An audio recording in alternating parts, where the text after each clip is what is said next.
प्यारे बच्चों, आज हम आप लोगों को एक अद्भुत चीज बताने जा रहे हैं जिसको जान करके आपको स्वयं आश्चर्य होगा। यह हमारे देश की बहुत बड़ी धरोहर है।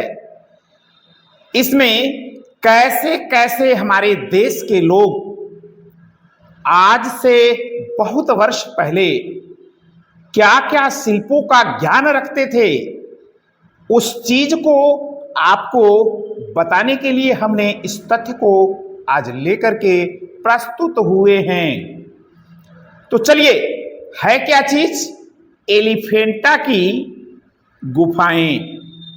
प्यारे बच्चों, यह हमारे देश में आप खुद जानते होंगे, अगर कहीं पढ़े होंगे तो, और नहीं पढ़े हैं तो चलिए हम आपको बता रहे हैं, हम आपको समझा रहे हैं। तो बिना देर किए, कारण है तो इसमें बहुत कुछ बताने के लिए, लेकिन आप खुद ढूंढ करके बताइएगा कि आपको कहां किस चीज को जानना है।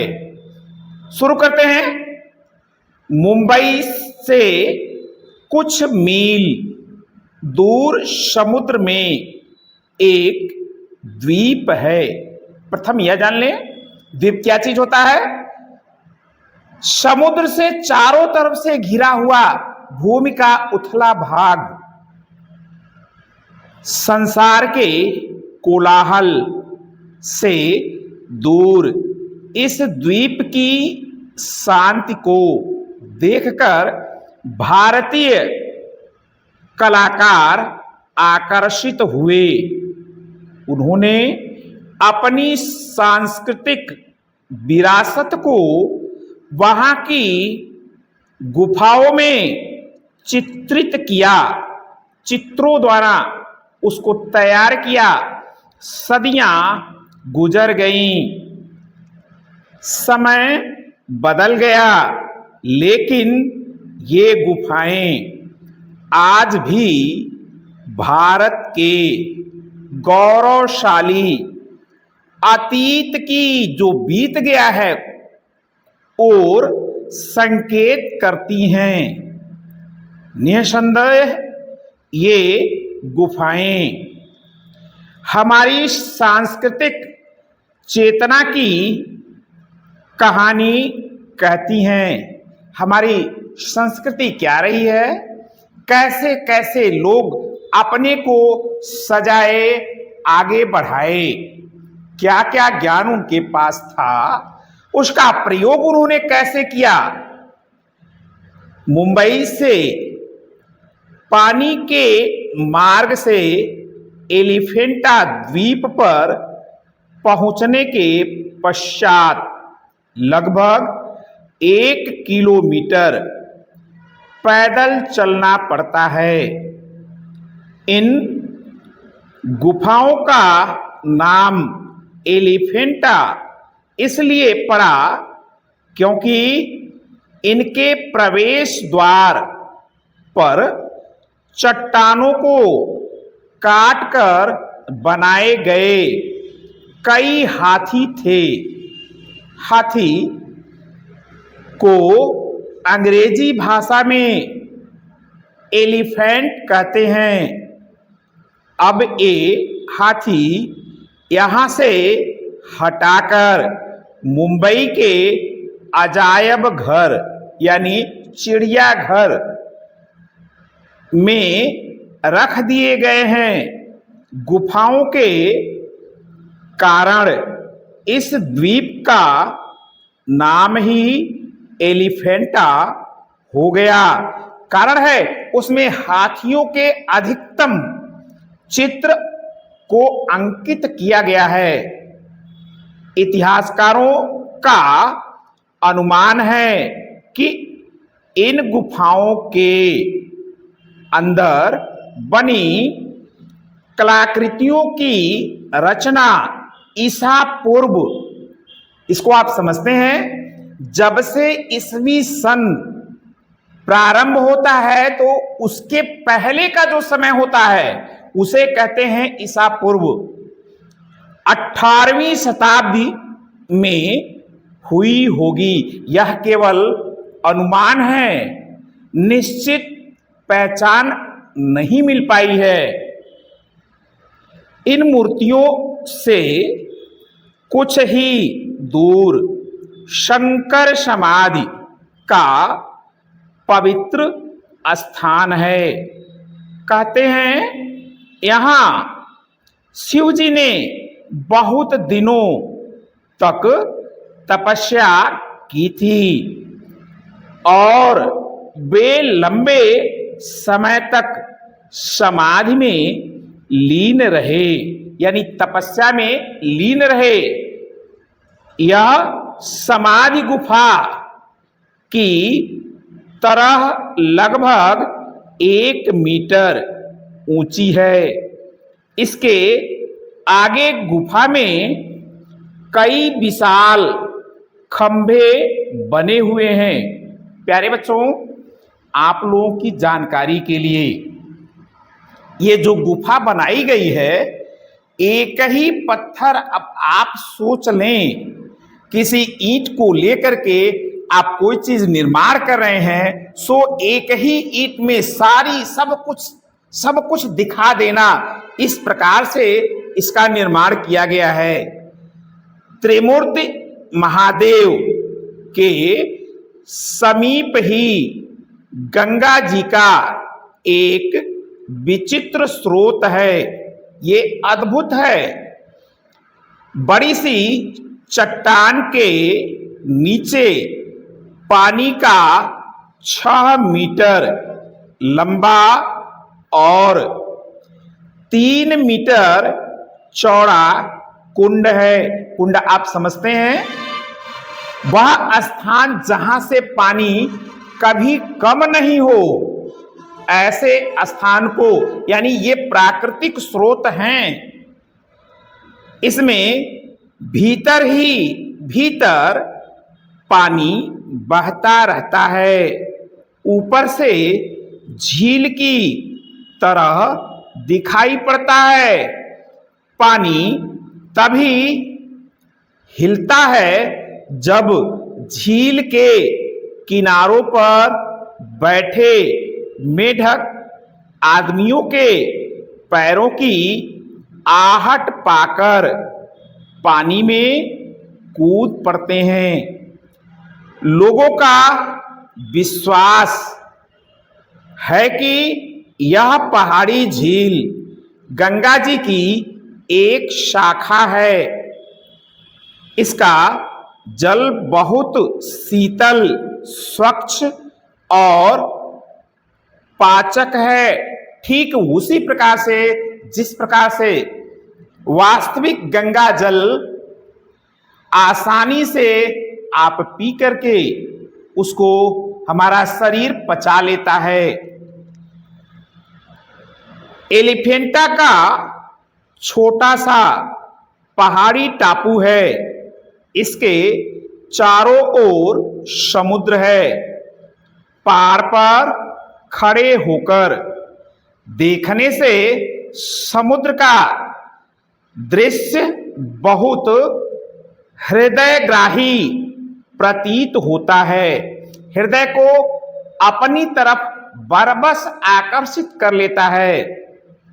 गुफाओं से निकलते ही यात्री एक प्राकृतिक उपवन में आ जाते हैं। उपवन यानी बागीचे।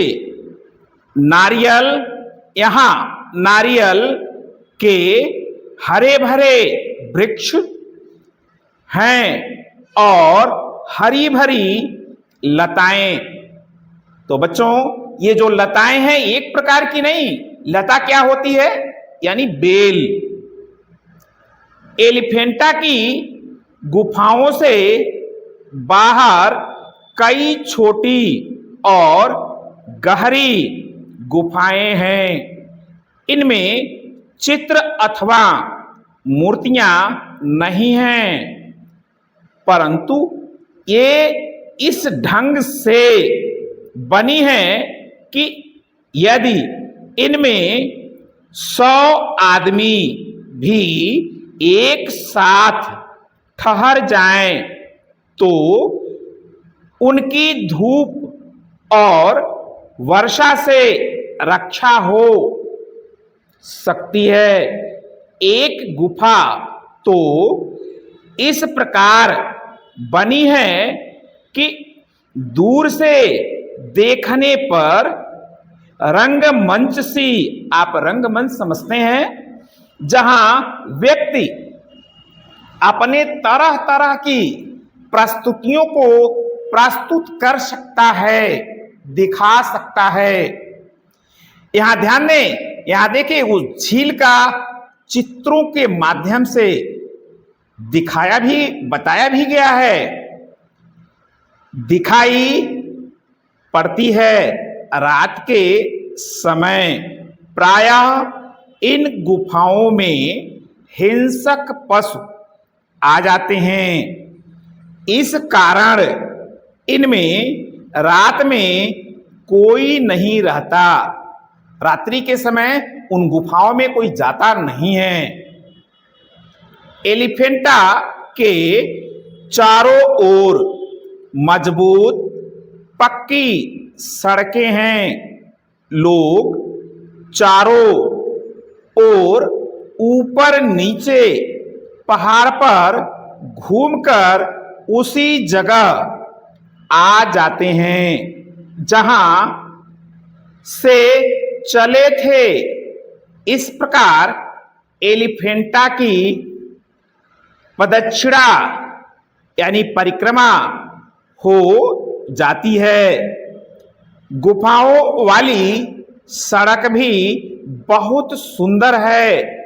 सड़क से देखने पर सारी गुफाएं और पहाड़ आदि दूर से एक बड़ी घाटी की तरह दिखाई देते हैं।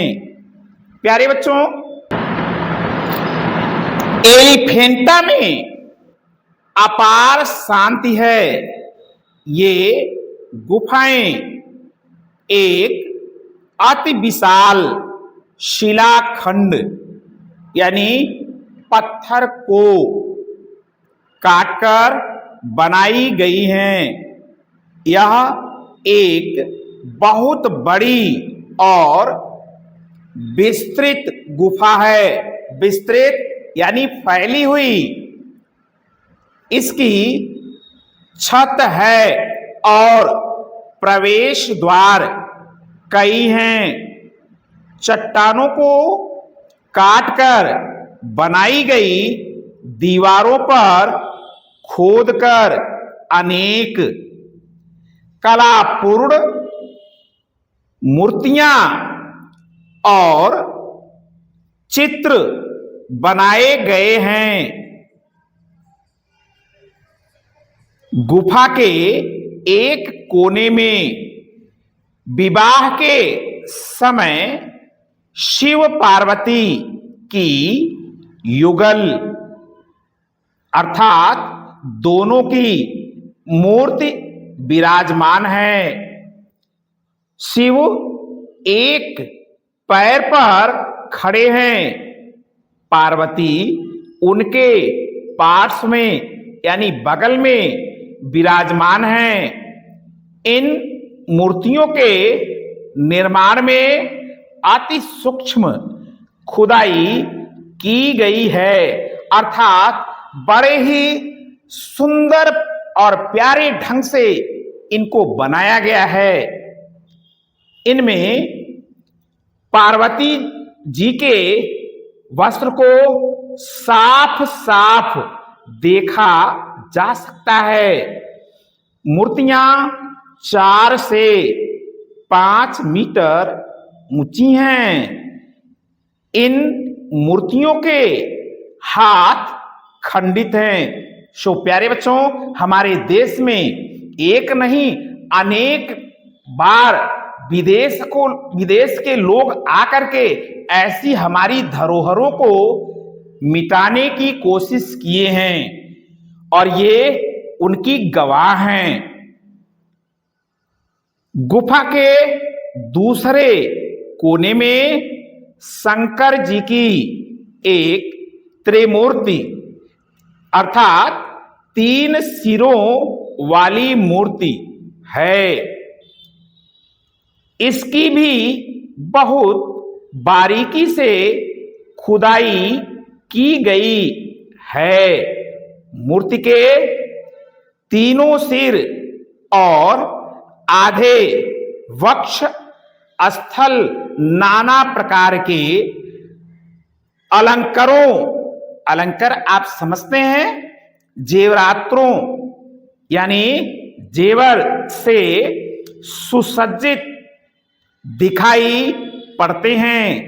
त्रिमूर्ति के दाएं बाएं गणों के यानी जो शंकर जी के बाकी के गण रहे हैं, सुंदर चित्र खुदे हुए हैं।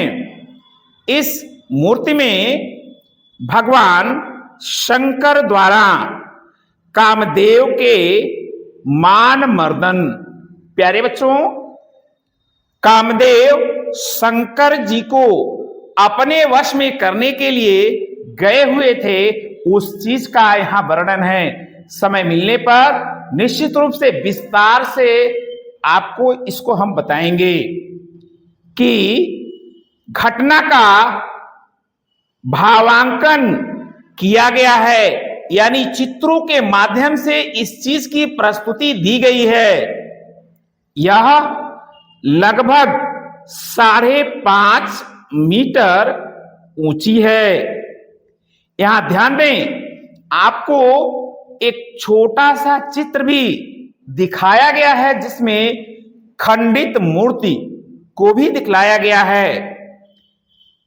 गुफा मंदिर में एक स्थान पर गंगावतरण यानी गंगा के अवतरित होने का दृश्य प्रस्तुत किया गया है। शिव पार्वती दोनों एक साथ खड़े हैं। शंकर जी की जटाएं फैली हुई हैं और गंगा जी उतर रही हैं। कहां से? जो जटाएं हैं अर्थात उनके जो बाल हैं, उस बाल को पकड़ करके गंगा जी नीचे पृथ्वी पर उतर रही हैं। ये मूर्तियां भी लगभग 5 मीटर ऊंची हैं। इनमें मूर्ति कला बहुत उच्च कोट की है। प्यारे बच्चों, जो इसमें मूर्तियां बनाई गई हैं इतनी सुंदर बनाई गई हैं कि अगर आप वहां जाएं देखें तो बरबस ही आपका मन मोहित हो उठेगा और वहां से वापस आने का मन नहीं करेगा।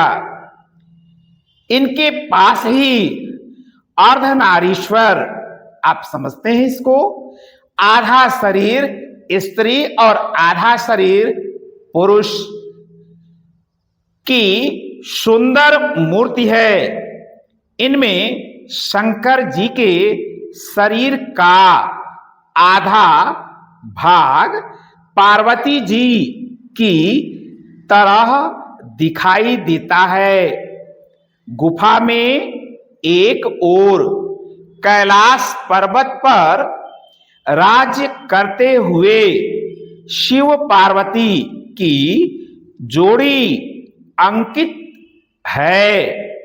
एक स्थान पर रावण कैलाश पर्वत को उठा रहा है। इस मूर्ति में रावण की टूटी फूटी 20 भुजाएं हैं। कमर में तलवार लटक रही है। इसके पास ही शिव के महायोगी स्वरूप की बहुत सी विशाल मूर्तियां हैं।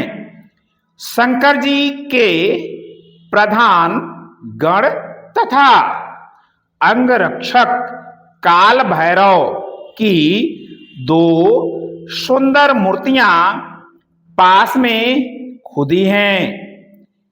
आदमी का मन भी नहीं उचटता। योगियों और साधकों के लिए यह उत्तम स्थान है। नगर के कोलाहल यानी शोर शराबे से दूर यह टापू तन और मन दोनों को अपूर्व शांति प्रदान कराता है। प्यारे बच्चों, आप ऐसे ही बहुत सारी जानकारियों को हमारे द्वारा YouTube चैनल पर भी जाकर के प्राप्त कर सकते हैं। आप अपने मित्रों से कहिए कि वह लाइक करें, सब्सक्राइब करें, शेयर भी करें। इसके करने से हमारे द्वारा आपको दिया जाने वाला ज्ञान अति शीघ्र सबसे पहले आपके पास पहुंचेगा। तो प्यारे बच्चों, आज के लिए बस इतना ही।